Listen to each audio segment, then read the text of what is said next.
Good morning. Apex competition classes के YouTube channel पर आपका एक बार फिर स्वागत है। अब हम अगले समास में पढ़ेंगे द्विगु समास।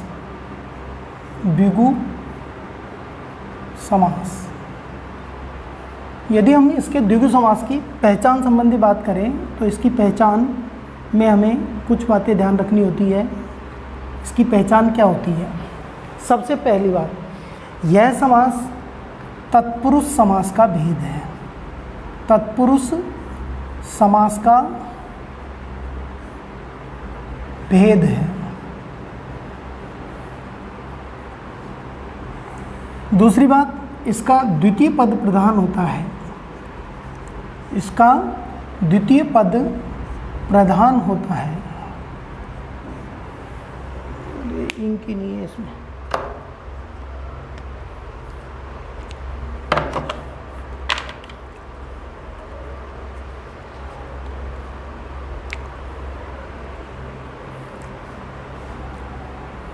इस समास का दूसरा नाम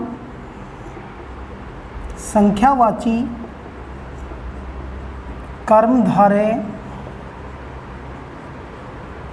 तत्पुरुष समास के नाम से भी इसे जाना जाता है। अच्छा, और क्या बात इसमें इम्पोर्टेंट है? इसमें प्रथम पद सामान्यतया संख्यावाची होता है और इसका समस्त पद संख्या या समूह का बोध कराता है। किसका बोध कराता है? समूह का बोध कराता है। ये 4-5 बातें आपको याद रखनी है। पहली बात, ये तत्पुरुष समास का भेद है। दूसरी बात, इसका द्वितीय पद प्रधान होता है। तीसरी बात, ये संख्यावाची कर्मधारय तत्पुरुष समास के नाम से भी जाना जाता है और प्रथम पद इसका सामान्यतया संख्यावाची होता है तथा समूह का बोध कराता है। अब संख्यावाची और बहुत सारे शब्द हैं, लेकिन यदि उनका अन्य कोई अर्थ निकलता है या फिर कोई रूढ़ अर्थ निकलता है तो वो कहाँ पर चले जाते हैं? वो बहुव्रीहि समास के उदाहरण हो जाते हैं। तो इसके कुछ उदाहरण हम लेंगे और उन उदाहरणों को हम समझेंगे। तो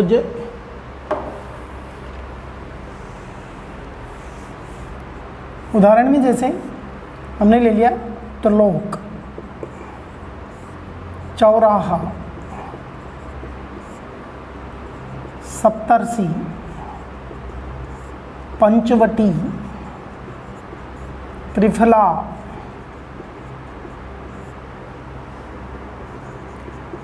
चौपाई,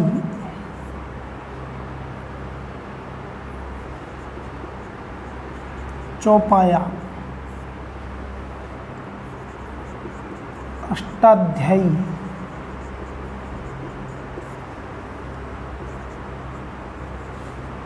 षड्रस। विग्रह करते हैं हम तीन लोकों का समाहार, 4 राहों का समाहार,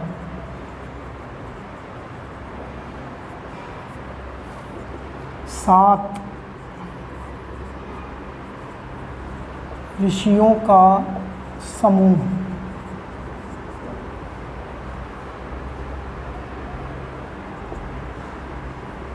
5 वटों का समूह,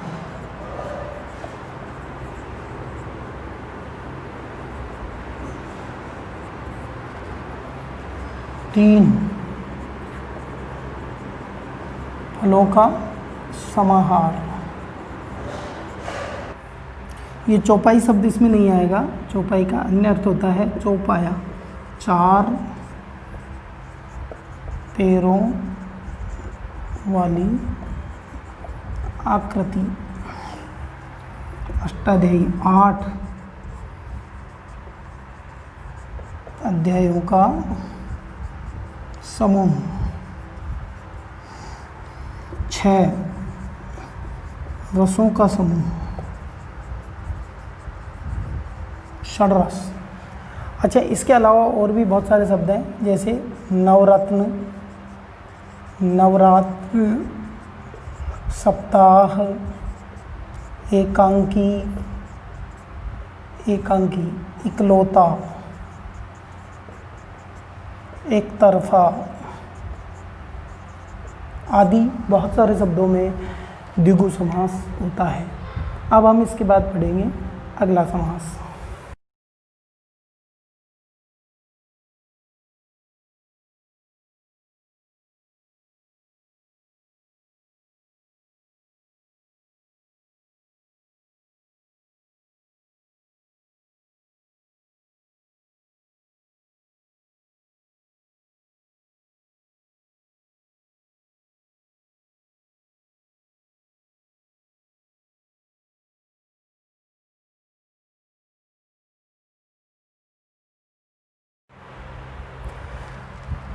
द्वंद्व समास।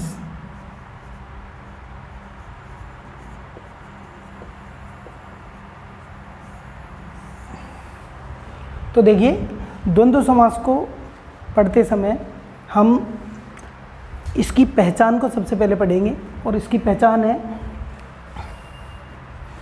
पहचान जिस समास में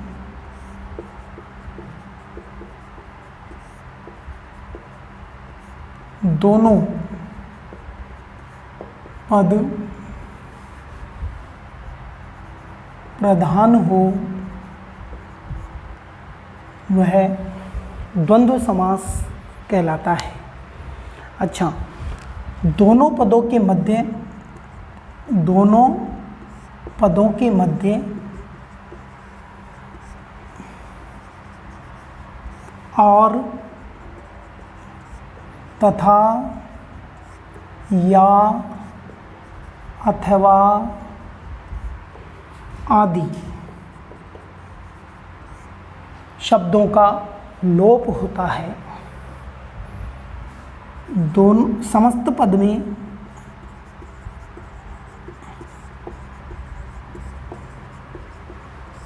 योजक चिन्ह लगा होता है। समस्त पद में योजक चिन्ह लगा होता है। ये 3 तरह की पहचान इसकी इम्पोर्टेंट है। अब हम इसके उदाहरण लेते हैं। जैसे अब इसको हम अध्ययन सुविधा से 3 भागों में बांट सकते हैं, और 3 भागों में बांटकर हम किस तरह से, जैसे सबसे पहला विग्रह में